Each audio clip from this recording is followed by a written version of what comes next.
Well, in the language of the three amigos, we have heard this morning the universal and the particular.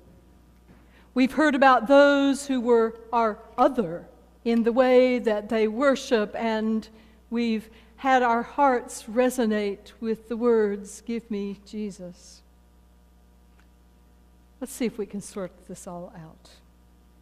I'm going to start it by telling you a story of a friend of mine who had twin sons. When the twin sons were about 5, Michael, one of the boys, came home from kindergarten with a bloody nose and a black eye.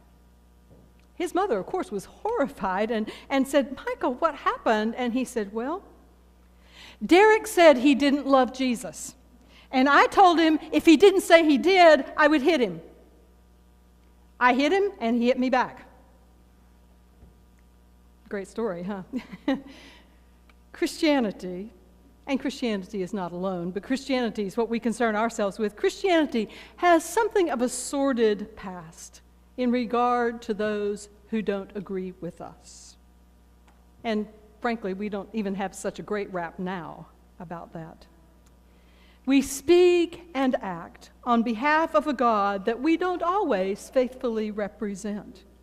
We can't even agree within Christian circles, can we, on who speaks for God. And so the result has been that from the Crusades to imperialistic missionary takeovers of cultures, we have sought, some through gentle pressing efforts to convert, others through military force, sometimes through shaming, name-calling, and even enslavement, to force all nations to worship the same, to believe the same as we do. We learned well from the prophet Elijah, I might say.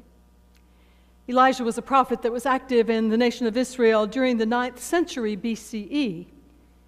His primary goal in his whole life in ministry was to eliminate the worship of Baal, even though this cult was condoned by the government. Interestingly, King Ahab, who was a Jew, but saw no harm in showing tolerance toward the religion of the people of Tyre, gave the sign of approval for this cult to meet in their land. He even built a place of worship in Samaria for them. Well, this didn't make Elijah very happy at all. And so this is kind of the backstory to the passage that David read. So he went to talk to King Ahab to settle this matter once and for all, that this was Israel and the God of Israel was Yahweh. Well, King Ahab was ready for him. King Ahab mocked Elijah's need to obliterate all other gods but Yahweh, and to do so, he invoked the prophets of Israel. Ahab said something like this: "Moses was greater than Joshua, right? And didn't Moses say that God would let no rain fall on the earth if Israel served and worshiped other gods? I think something's wrong with your God, Elijah, or with Yahweh's prophets. There is not an idol to which I do not pay homage. Yet we enjoy everything good in this land, rain and all." Well, Elijah was incensed. He swears to show Ahab what's what, to defend Yahweh's honor, of course. And he says this: "As the Lord, the God of Israel, lives, before whom I stand, there shall not be dew or rain in these years, except according to my word." In other words, unless I say so. God, it seems, this is the part I don't get, God was somehow obligated to do what Elijah had promised in Yahweh's stead, even though Yahweh didn't think it was the right thing to do. So, it doesn't rain, and a famine ensues, of course, and Ahab wants revenge on Elijah because it's not raining. Well, Elijah isn't interested in sticking around for that, so he goes into hiding. Meanwhile, God's trying to get out of this terrible predicament by persuading Elijah to reconsider, to recant what he has said. God does this by giving Elijah a taste of the medicine that Elijah has given to those heathens. So God cuts off Elijah's water supply as well. What's good for the goose is good for the gander. The brook that Elijah depends on for his water runs completely dry. But Elijah holds out. He is beyond stubborn. Then he gets to his breaking point. When the son of the widow with whom Elijah is living dies, Elijah pleads with God to revive him. Well, God thinks, maybe this is my chance to coax Elijah out of this silly plan. So God will do it, provided the prophet lets God off the hook and lets God withhold water. And it's interesting the way God does that in this book, in the book of Kings. The idea was that a dead person can be revived with the touch of dew. Water, I guess water of God that's on the ground. And God couldn't produce dew while enforcing Elijah's punishment. So Elijah is forced to give in. But he is still hell-bound on making his point, which is, of course, that his God is better than others, and everyone has to agree with him. The famine, it seems, failed to win over the worshipers of Baal to Yahweh. What a surprise. Force didn't work for little Michael, and it didn't work for Elijah as well. So Elijah takes a different tack, and this is where we come to the reading for today that David read. His different tack is to impress them, is to show them whose God is really powerful, to show them actually how worthless their God is and how magically impressive Yahweh is. So Elijah sets up this contest that you heard about on Mount Carmel. He demands that Ahab gather both worshipers of Yahweh and all the prophets of Baal. Then the gods will compare acts of power with fire and water. Yahweh wins, of course. But it's interesting that even when it said that all the people, all those who worship Baal, fell on their faces and conceded, that still doesn't satisfy him. You have to wonder exactly what it is that Elijah wanted. But it turns even more serious as this part of the story ends with the slaughter at Elijah's hands of all of the prophets of Baal. The people continue to worship Baal and a variety of other gods, and Elijah now has a price on his head. Long, complicated, complex story. The story is most often cited, of course, to prove the superiority of Yahweh over pagan deities. But we must see in it, we must not miss the passages in it that says Yahweh wasn't buying this. It wasn't Yahweh who insists on mocking and killing those who worship differently. Yahweh didn't want to do that. Yahweh didn't want to cut off their water supply. It's Elijah. In fact, one scholar seems to think that Elijah's zeal is to protect his own identity and his own security. He writes this: "Beneath the surface of the prophet's exercise of power lie issues of self-identity and security, of group solidarity, of fear and desire, of need and greed." After all, listen to Elijah's mockery. Imagine if we said these sorts of things to others today. Elijah mocked them, saying, "Cry aloud, surely Baal is a god. Either he's meditating, or has wandered away, or he's on a journey, or perhaps he's asleep and needs to be reawakened." And actually, people who know the base languages tell us that it's even worse than it sounds. When Elijah suggests that Baal maybe has wandered away, the verb to wander off is, well, as my brother used to say, for bathroomal purposes. One scholar supports his literal translation with thorough word studies and it concludes that literally Elijah said, "Maybe your God has gone off to urinate and defecate." Pretty insulting, pretty insulting. Elijah uses his power as a prophet in the service of religious social control. Our God is mighty. We are mighty. Therefore, others and their gods are inferior, a threat to our way of life, and must be obliterated for the sake of God and good, of course. Preacher David Cartwright tells about a young seminarian who used his free Sundays during his seminary studies to visit prominent congregations of a variety of traditions in the city where his seminary was located. 40 years after this student visits, this seminarian, now pastor, remembers the first congregational visit he made. The service had just begun in this beautiful New England chapel. The minister got up and extended the welcome to everyone there. "We're glad you're here," he said. "We've been in this place for a long time.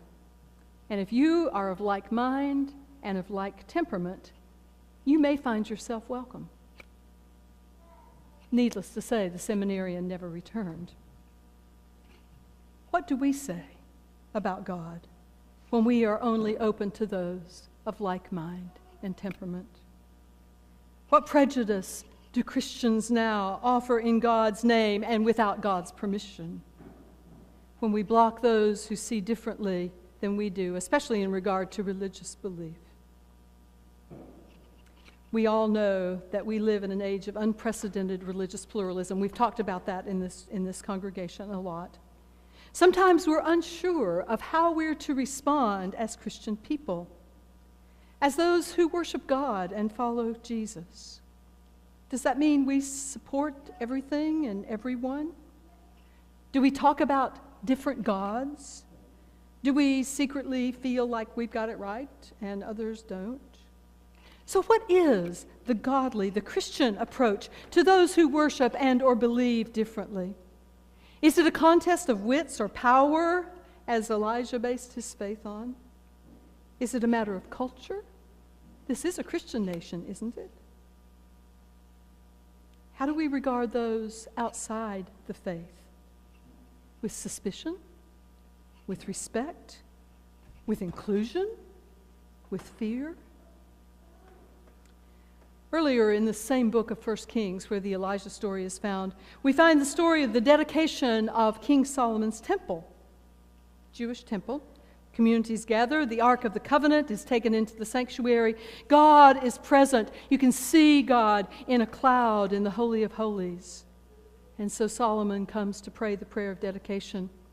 And he says this: "There is no God like you in heaven above or on earth beneath, keeping covenant and steadfast love for your servants who walk before you with all their heart." This is the praise of the faithful of Israel. This is the particular. But the prayer continues. "Likewise, when a foreigner who is not of your people comes from a distant land and prays in this house, then hear in heaven and do all that the foreigner calls on you to do." This is the general, the universal. So we have the particular. And we have the universal, all in God's name, all in God's house. The implication, of course, is that God is the God of Israel and also has relationships with people beyond Israel. Outsiders welcome here. And with that welcome, all can see the true nature and wonder and broadness of God. But there's more to be found in our gospel story. Our gospel lesson today about Jesus who heals the centurion's slave is often seen as a simple story of compassion, faith, and Jesus' power to heal. But if we look closely, we find in this story that Jesus gives us more guidance on this issue at hand. In Luke's story of the healing of the centurion's slave, we see Jesus turn the ethic of Elijah upside down. While Elijah's evangelism strategy was to show outsiders whose God was bigger, and kill them, by the way, just to make sure they didn't get any further ideas about another God, Jesus offers an approach that is radical even for our 21st century multi-faith age. Jesus is in Capernaum when a Roman centurion, that is a military officer, seeks him out to heal his slave who is at the point of death. The centurion, a Roman and a Gentile, not Jewish, sends Jewish elders to make his request of Jesus, emphasizing that the centurion is sympathetic with the Jews. In fact, he may have been one of the ones who helped build the synagogue. The elders then set out to convince Jesus that the centurion is worthy. Give him reasons for Jesus to move beyond the house of Israel with salvation, to heal this slave, a non-Jew, an outsider, a nobody. Well, Jesus, as Jesus does, responds without so much as a hint of theological angst or hesitation. He sets out immediately to go to the centurion's house, ready with care and compassion. But presumably because the centurion knows that if Jesus came into his house, he'd be unclean, sends a message to Jesus, gives him an option of healing from a distance, virtual healing. Wow. Jesus is amazed by this confidence and then says this, listen carefully, "Not even in Israel have I seen this sort of faith." Did you hear that? The centurion represents the enemy, the Roman Empire, who keeps the Jewish people in their place, the oppressor. Do you see how radical Jesus' comments about his faith are? How dare Jesus elevate the faith of one who keeps others subservient? Who knows what the centurion even believes, actually? But you see, for Jesus, it's not necessarily about what he believes. Jesus longs to heal and bless those who are outside. But he's also ready to listen and ready to lift up their faith as an example to the insiders. He doesn't say to the outsider, look, here's what faith is supposed to look like. This is how we do it here. Your faith needs to be the same. No, he says to the insiders, look at the faith of this outsider.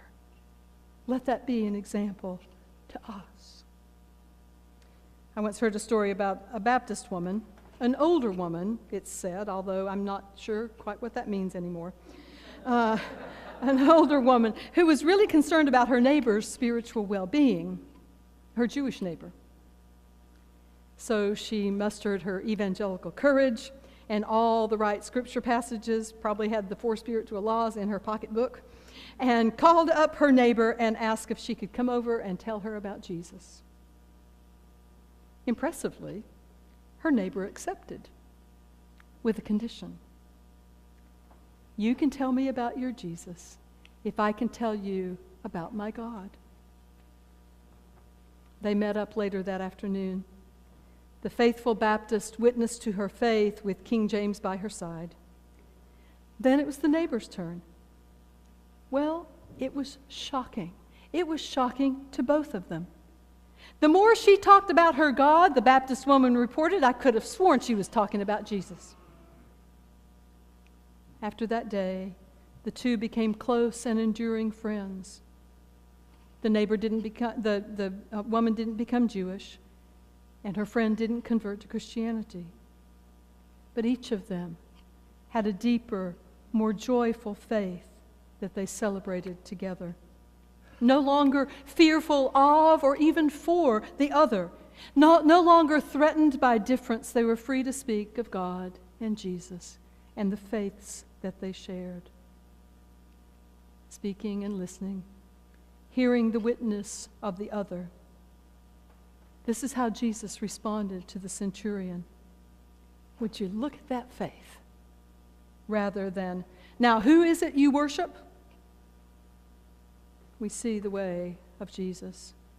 Jesus treated him like he was already an insider, with respect and dignity and recognition of his faith. How far this is from the pastor's welcome to a place where if you're like-minded and of like temperament, you just might be welcome. The call, my friends, to us this morning is that we seek out friends without distinction, to live in love that overcomes all fear of difference or disturbance of our comfort, and to welcome and discover God anew, to discover God's presence in the stranger and even in the strangeness of the other. Not to welcome others simply as those who can learn faith from us, but to welcome others so that we can share faith, so that we can explore God together across the lines of difference. Maybe then, just maybe, the church, in the tradition of Elijah, will stop giving God a bad rap. Maybe then God can be known to us and through us as the one who offers radical welcome, the one who's encountered in surprising and unexpected places, and who fails to show up in the midst of arrogant religion or self-serving insistence on right belief. So I guess in the end, the story is about healing. But it's not simply about Jesus healing the centurion's slave. It's about healing in our world. It's about the way of Jesus. Healing the emotional, spiritual, religious, political brokenness of ourselves and our world. It's made possible when we extend the open arms of God, regardless, and leave the rest to the Spirit. Only when we treat everyone as insiders will we experience this amazing unity that will change our way of seeing each other, seeing ourselves, and seeing God. May it be so. Amen.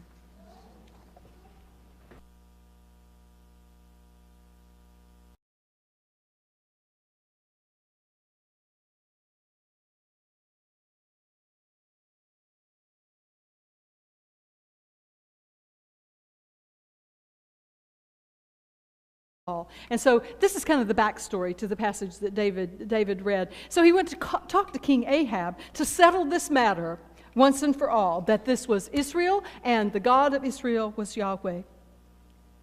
Well, King Ahab was ready for him. King Ahab mocked Elijah's need to obliterate all other gods but Yahweh, and to do so, he invoked the prophets of Israel.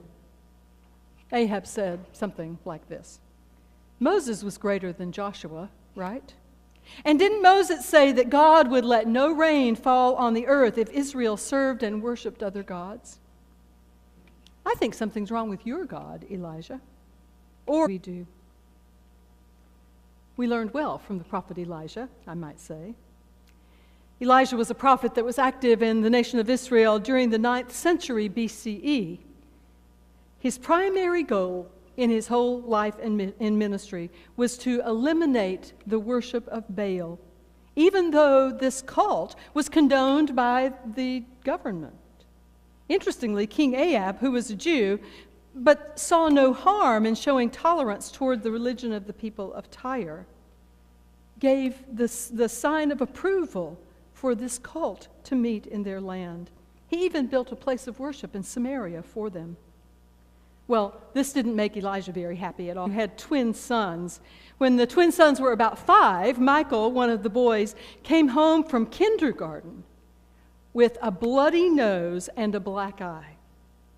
His mother, of course, was horrified and said, "Michael, what happened?" And he said, "Well, Derek said he didn't love Jesus. And I told him if he didn't say he did, I would hit him. I hit him, and he hit me back." Great story, huh? Christianity, and Christianity is not alone, but Christianity is what we concern ourselves with. Christianity has something of a sordid past in regard to those who don't agree with us. And